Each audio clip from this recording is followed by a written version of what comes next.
Biden administration as it tries to keep the pandemic-based ban on evictions in place a little bit longer. Last week, a federal appeals court upheld the moratorium. Now it's heading to the Supreme Court. The High Court narrowly upheld the CDC's moratorium extension in June, but Justice Brett Kavanaugh, who was the deciding vote in June, signaled he would not support an extension of that ban without clear and specific authorization from Congress. Altagracia Pierre-Outerbridge joins us now. She's a landlord-tenant attorney based in New York. Altagracia, the last time you and I talked, it was just before this moratorium was set to expire. According to Allison here, 1.2 million are facing evictions still, but I guess I should ask you, have things gotten any better since you and I talked last? Not at all, not at all. Well, we know the moratorium was extended since the last time we talked. We know that it's facing scrutiny by the Supreme Court and that their decision would be issued by the Supreme Court anytime today.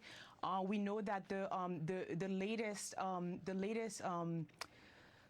latest moratorium challenge has been brought by Alabama and Georgia landlords, and that again, that anytime now that the Supreme Court will rule, we know that the Biden administration has said that it knows that that its moratorium will not stand up to scrutiny, and so now we wait. We also know that the money has not been distributed, that 90% of it, 89% of it still remains stuck. Why is that?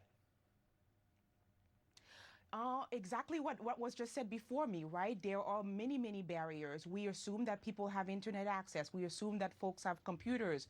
We assume that folks understand English. We assume that folks can scan things in, documents in, right? We assume that folks have these documents available. We assume that landlords will cooperate and provide a rent breakdown as to what rent is due, right? Tenants also need the help, the assistance of the landlord to complete the application. The landlord does have to participate, right? Folks are elderly, folks are in rural areas. So there are many, many, many barriers to this process. It sounds also, though, Altagracia, like a lot of people have been denied. Do I understand that correct? Absolutely. So we are told that the administration, at least with the CDC moratorium, that the attestation has been made easier, that folks can declare that they are eligible, right? And that would be seen as a self-attestation. But folks are being denied for many reasons, right? Documents are missing, right? They're found not to be eligible. We have a tenant who owes right now, she just vacated her, someone passed away and she owes, there's 40 grand owed, right? So 40,000? Tenants may have lived there, may have vacated. Correct. Ooh. May have lived there, may have vacated. Do they still qualify if they have vacated but have incurred the debt during the pandemic? There are many, many exceptions, many different things that are happening in people's lives.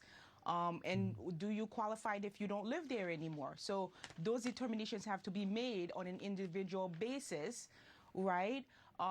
So people are getting denied for failure to submit documents, glitches in the computer systems, etc. Do you think there are a lot of people who just don't know this money is available as well? That's correct. That's correct. At least in New York City, there are many community-based organizations that have been set up. Our law firm has constantly stated in all social media that this is available. But again, if you don't have access to the internet, you may not know, right? Because the way that people are communicating mostly these days is through the internet. If you don't have Wi-Fi, you may not know. But there are many community-based organizations who, in New York City at least, are meant to help people, for people to come in or call in and help them get these applications done. I know you represent tenants. We've talked a lot about them, Altagracia, but you also represent landlords. What are you hearing from them? They're tired. They're broke.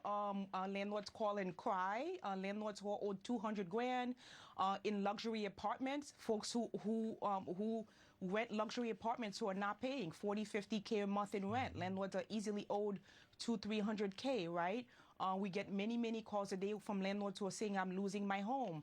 I may as well declare bankruptcy, right?